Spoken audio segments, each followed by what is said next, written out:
하나님 주신 말씀은 데살로니가전서 5장 1절에서 5절까지 말씀입니다. 성경으로 보실 분은 제가 가진 성경 신약성경 331쪽의 말씀입니다. 데살로니가전서 5장 1절로 5절까지 말씀 제가 봉독해 올립니다. 형제들아, 때와 시기에 관하여는 너희에게 쓸 것이 없음은 주의 날이 밤에 도둑같이 이룰 줄을 너희 자신이 자세히 알기 때문이라. 그들이 평안하다 안전하다 할 그때에 임신한 여자에게 해산의 고통이 이름과 같이 멸망이 갑자기 그들에게 이르리니 결코 피하지 못하리라. 형제들아, 너희는 어둠에 있지 아니하매 그날이 도둑같이 너희에게 임하지 못하리니 너희는 다 빛의 아들이요 낮의 아들이라. 우리가 밤이나 어둠에 속하지 아니하나니. 아멘. 이 말씀 가지고 갑자기라는 제목으로 함께 말씀 나누기를 원합니다. 주님의 이 재림, 주님의 날이죠. 정확하게 얘기는 주님의 날. 어떻게 보면 이 데살로니가 교회는 사도 바울이 오랫동안 머물렀던 이런 교회가 아닙니다. 어떻게 보면 이 마게도냐의 중심 도시였던 이 데살로니가 지역에 사도 바울은 잠시 머물러요. 그리고 거기에서 가르쳤던, 전하였던 복음을 듣고 그곳에 교회가 세워집니다. 이게 이제 데살로니가 교회죠. 이 교회가 세워지는데 이제 사도 바울이 데살로니가를 떠나서 이제 다른 지역으로 가잖아요. 그러는 중에 이 사도 바울에게 들려지는 소식들이 있어요. 이 데살로니가 교회에 주님의 날이 이미 임했다. 주님의 날이 지금 임했다라고 하는 이 종말론적인 오해가 이 데살로니가 교회에 막 파다하게 퍼져요. 이러면서 이 데살로니가 교회가 혼란에 빠집니다. 주님이 이미 오셨다면, 주님의 날이라면 여호와의 날, 이건 심판의 날이거든요. 그러니까 이 주님의 날이 이미 도래했다면 우리는 어떻게 해야 되고 무엇을 해야 되고 우리가 매일매일을 살아가는 게 무슨 의미가 있나, 이런 혼란에 빠진 거죠. 우리가 그 전에 이 다가올 미래를 대비하라 해서 92년인가에 다미선 교회가 있었을 때 가정이 막 해체되고 이혼하고, 그러니까 나는 예수를 믿는데 남편이 예수를 안 믿어요. 근데 주님이 오신다고 해요. 그러니까 가정을 지킨다는 게 무슨 의미가 있나. 그래서 가정을 다 해체시키고 아이들은 학교를 안 가고 직장을 그만두고 다 거기에 다미선교회 공동체에 있으면 주님을 이제 맞이할 수 있다. 이것 때문에 사회적인 혼란을 가져왔어요. 그래서 사회적인 세상 뉴스에도 막 나올 정도로 사회적인 큰 문제가 됐었죠. 그리고 몇몇 큰 교회에서도 여기에 호응해서 마치 거기에 동조하는 이러한 모습을 보였어요. 근데 나중에 그 날짜가 지났을 때는 아무런 일도 일어나지 않았어요. 결국에는 주님이 그날에 오시지 않은 거죠. 그 이후에 계속해서 사이비 종교나 아니면 이단 종교에서는 나는 하나님이 분명히 이 날을 주셨다. 내가 성경에서 비밀을 이제 찾았다. 이 비밀을 풀었다. 이제 분명히 어느 날에 분명히 오신다. 감추었던 그 비밀의 날을 내가 풀었다. 이런 이야기를 합니다. 근데 사도 바울은 이 모든 것에 대해서 단 한마디로 딱 요약해요. 그게 1절입니다. 형제들아, 때와 시기에 관하여. 이 때와 시기라고 하는 것은 주님의 재림의 날, 주님의 날이 언제인지, 그리고 어느 때인지, 그게 봄인지 가을인지 이런 건 지금 어느 시기에 관하여는 너에게 쓸 것이 없다. 이렇게 이야기해요. 그러니까 사도 바울은 그것을 쓸 필요성을 느끼지 못한다, 이런 뜻이거든요. 그러니까 쓸 필요가 없다. 이것에 관해서는 내가 쓸 것이 없고 쓸 필요성도 내가 느끼지 못한다. 왜냐하면 이렇게 얘기하잖아요. 2절에 보면 주의 날이 밤에 도둑같이 이룰 줄을 너희 자신이 너무나 자세히 알고 있기 때문이라, 이렇게 얘기합니다. 그러니까 내가 종말론적인 부분에 대해서 너에게 차근차근 가리킬 틈이 없어서 이 종말론적인 부분을 너희에게 자세히 가리키고 그리고 그것을 알려주고 하는 그런 시간적인 여유가 없이 주님은 분명히 다시 오신다, 이 정도만 하고 내가 너희를 떠났지만, 그러나 이 부분에 관해서는 더 이상 내가 이야기할 게 없다. 주님이 언제 오실지 만약에 필요했다면 주님께서 말씀하셨을 텐데 말씀이 없으셨다. 그러니까 이것은 우리에게 더 이상 쓸 필요도 없고 그 날을 나도 모른다 라고 하는 거죠. 주님께서 정말 우리에게 필요한 것이라면 다 말씀하셨을 텐데 마지막에 되어질 일들을 우리가 사도 요한을 통해서 다 쓰게 하셨잖아요. 요한계시록을 통해서. 그런데 주님이 다시 오시는 그 날을 우리 가운데 알려줄 때 그것을 아는 것보다 모르는 게 훨씬 우리 가운데 영적인 유익이고, 그것을 알게 됐을 때 가지게 되는 영적인 이 폐, 영적인 이 영적으로 우리가 악한 영향력이 더 많기 때문에 그것을 알려주지 않으신 거죠. 그러니까 이 부분 속에서 사도 바울을 통해서 하나님이 우리 가운데 원하시는 것은 무엇일까? 왜 안 알려주셨을까? 라고 하는 부분을 우리가 좀 더 생각해 본다면, 시기와 그 때를 가지고 사람들을 미혹시키고 현혹시키는 일이 없도록, 거기에 우리가 미혹되지 않도록 하나님께서 그것에 대해서 철저하게 감추셨어요. 그러니까 내가 어느 날은 나는 안다. 하나님께서 나에게 직통 계시로, 성경이 없지만 계시의 계속됨으로 인해서 나에게 지금 말씀해 주셨다, 이렇게 말하는 것은 다 사단의 미혹이고 사단의 꾀임이라는 거예요. 거기에 우리가 마음을 줄 필요도 없고 거기에 우리가 귀를 쫑긋할 이유도 전혀 없다. 이것에 관해서는 사도 바울이 쓸 필요가 없다, 불필요하다라고 하는 것으로 단정을 지었어요. 오늘 세상에서 우리가 아무리 영적으로 우리가 많은 신비적인 일을 일으켜도 그 사람이 언제 어느 때 주님이 오신다는 것을 나에게는 말씀해 주셨다라고 하는 이 모든 것은 다 거짓이다 라고 하는 것을 우리가 먼저 기억할 필요가 있다. 이 바울은 이미 이것에 대해서 결론 내었어요. 자, 그렇다면 우리가 사도 바울이 이야기하는 부분 속에서 보면 3절에 보십시오. 그들이 평안하다, 안전하다 할 그때에, 이렇게 돼 있어요. 야, 이제 오시겠어? 야, 벌써 예수님이 오시고 그리고 2000년이 흘렀는데, 야, 정말 주님이 오시겠어? 이제 안 오시겠지. 적어도 내가 살고 있는 이때에는 오시지 않겠지. 이렇게 생각하는 거죠. 아마 우리가 이 세상에 사는 동안 주님이 부르시는 그날까지는 정말 안 오실 수도 있어요. 근데 중요한 것은 여기서 이야기합니다. 그들이 평안하다, 안전하다 할 그때에, 이게 뭐죠?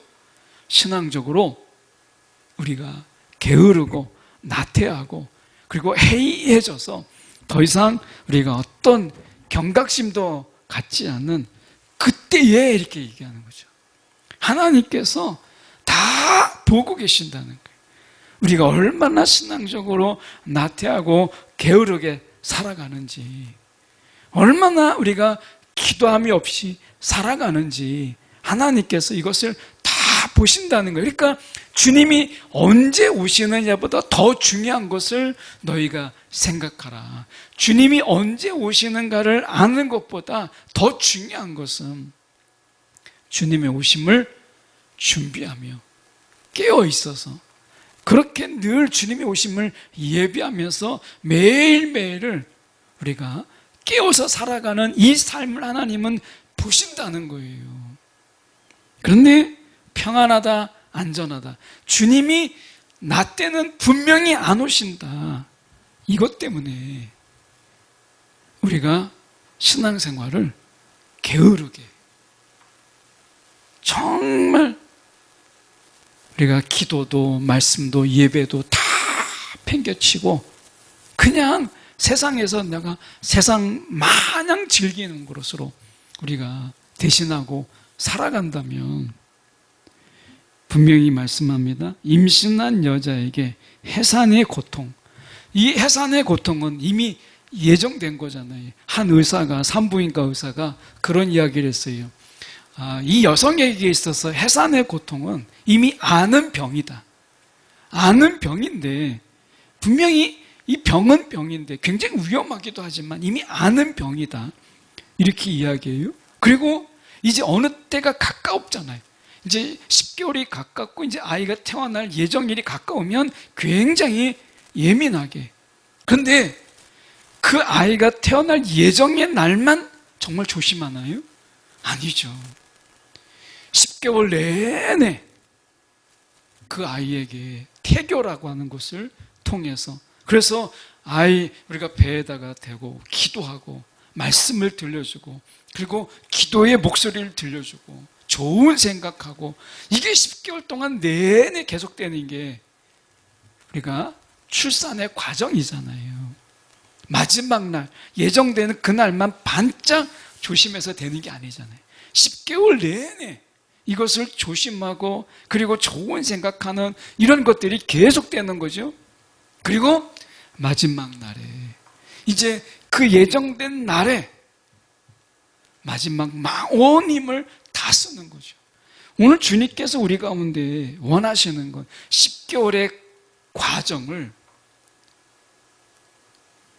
아이를 위해서 10개월을 살아가는 것처럼 주님의 오심을 위해서 우리가 매일매일을 살아가는 그 삶을 하나님은 찾으시는 거지 마지막 날 주님이 오시는 그날에만 반짝하는 것을 하나님은 원치 않으신다는 거예요.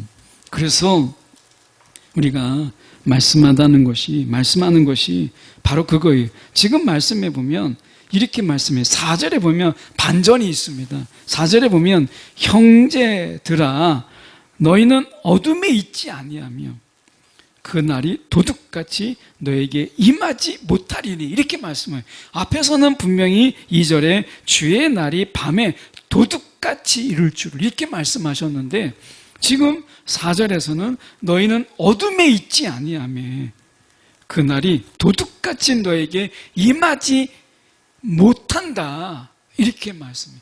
도둑이 도둑같이 너에게 임하지 못한다 라고 얘기해요.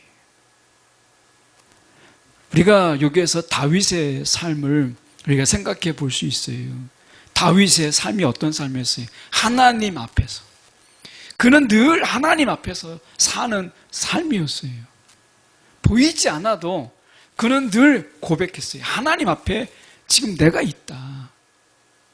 내가 사람들 앞에 세상 앞에 세상 권력 앞에 내가 있는 것이 아니라 하나님 앞에 있다. 그래서 골리앗이 하나님을 조롱하고 비난할 때 그는 참을 수 없는 이 분노로 골리앗 앞에 나간 것이죠. 지금 자신과 함께하는 그 하나님, 지금 자신 앞에 있는 그 하나님을 모욕하고 조롱하는 골리앗을 다윗은 가만히 두고 있을 수가 없었던 거죠. 자신의 목숨보다 하나님의 영광, 하나님의 그 놀라우신 그 전능하심이 다 가려지는 하나님의 영광이 가려지는 이것을 참을 수 없는 이런 거룩한 분노로 그는 골리앗 앞에 나가는 것이었잖아요. 다윗의 삶이 완벽하진 않았지만 다윗의 삶 속에서 우리가 가장 특징적인 건 하나님 앞에 라고 하는 이 삶의 모습이 다윗에게 있었어요. 오늘 우리가 보면 그래서 어둠에 있지 아니한다. 주님은 예수님이 요한복음에서 빛으로 오셨다고 얘기했어요. 우리가 주님과 함께하면 우리 가운데는 어둠이 없어요. 항상 빛이죠. 그러니까 우리는 그 빛 앞에서 어둠이 없는 삶을 사는 거예요. 앞에서 우리가 밤에, 주의 날이 밤에 라고 하는 것은 낮과 밤을 이야기하는 거고, 4절에 이 어둠이라고 하는 것은 주님이 없는 삶을 말하는 거죠. 일종의 비유예요. 앞에서는 주의 날이 밤에 도둑같이 이룰 줄을, 이것은 밤에, 이건 낮과 밤의 밤이지만 4절에서 너희는 어둠에 있지 아니하며, 이 어둠이라고 하는 것은 빛이신 예수 그리스도, 그분과 떨어진 삶, 예수가 없는 삶, 예수와 상관없는 삶, 그 속에서의 어둠이죠. 이거는 낮과 밤의 어둠이 아니라는 거예요. 우리에게는 그래서 여기에서 어둠에 있지 않아요. 그러니까 주님의 오심이 우리는 그 날을 알 수 없지만 도둑같이 오는 게 아니라 놀라고 당황스럽고 그리고 어쩔 줄 모르는 게 아니라 그 주님이 오시는데 어떻게 온다고요? 우리 가운데 환영과 기쁨과 감사함으로 우리가 주님의 오심을 바라보도록 그렇게 오신다는 거예요. 우리에게는 그분의 오심이 5절에 말씀하잖아요. 너희는 다 빛의 아들이요 낮의 아들이라. 밤이나 어둠에 속하지 아니하나니, 주님이 오실 때 도둑같이 오는 것이 아니라 반가운 손님처럼 오신다는 거예요. 주님이 우리 가운데 오실 때는 예기치 않았지만 반가운 손님처럼 우리 가운데 기쁨과 반가움과 그 막 감사, 그리고 어쩔 줄 모르는 그 기쁨 가운데 주님이 오시는 건지 도둑처럼 오는 게 아니라는 거예요. 여러분, 주님이 오실 때 마치 남의 것을 훔치려고 하는 도둑처럼 주님이 오신다. 이것은 낮과 밤에서 언제 올지 모르는 이것을 묘사하는 거고, 뒤에 4절의 어두움은 그분은 도둑이 오는 것, 도둑처럼 오는 게 아니라 우리가 정말 기다리는 손님, 정말 방문해 줬으면 좋겠다는 귀한 손님이 나도 모르는 사이에 찾아오시는, 얼마나 반갑겠어요. 생각지도 않았던 때에 오시는 귀한 손님, 너무나 기다리는 그분이 오시는 이 반가움, 놀랍고 당황스럽고 무서운 공포가 아니라 우리 가운데 기쁨으로 찾아오시는 주님, 이거죠. 오늘 우리 가운데 주님이 오늘 오신다 그러면 우리가 얼마나 반가울까, 얼마나 기쁠까, 이런 반응이 우리 마음속에 있는지. 너무 당황스러워서 아직 준비가 안 됐는데, 지금 오시면 안 되는데, 이런 마음일지 우리는 알잖아요. 우리 마음속에 오늘 주님의 예배하심 속에서 우리는 어떤 마음으로 살아가는가. 정말 주님이 오늘 오신다면 얼마나 반가울까, 얼마나 기쁠까, 이런 마음이 우리 가운데 있는지, 주님 지금 오시면 안 돼요, 이런 마음이 우리 가운데 있는지 돌아보라는 거예요. 오늘 우리는 빛의 자녀예요. 낮의 자녀입니다. 그래서 주님의 오심도 우리 가운데는 기쁨이고 반가운, 그래서 그 놀라운 그리고 그 반가움 때문에 우리가 어쩔 줄 모르는 그런 모습, 얼굴에 막 우리가 환희가 가득한 이러한 주님의 맞이가 우리 가운데 있는 그런 주님의 오심이라고 사도 바울은 말씀하고 있는 거예요. 오늘 우리가 이 주님의 오심, 재림만 뿐만 아니라 우리가 기도 중에 찾아오신 주님, 때로는 주님하고 우리가 부르짖을 때 우리 가운데, 기도 중에 우리 가운데 찾아오신 주님도 있잖아요. 그 얼마나 반갑습니까? 기도 중에 주님의 음성, 기도 중에 주님의 찾아오심, 이게 얼마나 반가워요. 기도 중에 주님의 뚜렷한 것은 아니지만 주님의 오심을, 그리고 주님의 음성을 듣는 것만으로도 우리 가운데 기쁨이 되고, 그게 응답이고, 그게 우리 가운데 힘이 되는데, 너무나 분명한 주님의 오심을 본다면 우리는 얼마나 반가울까, 얼마나 기쁠까. 세상에 우리가 비교할 수 없는 손님 맞이죠. 너무나 귀한 분이 오신 거잖아요. 오늘 우리 마음속에 이러한 마음으로 주님을 맞이하는 저와 여러분이 되기를 간절히 소망합니다.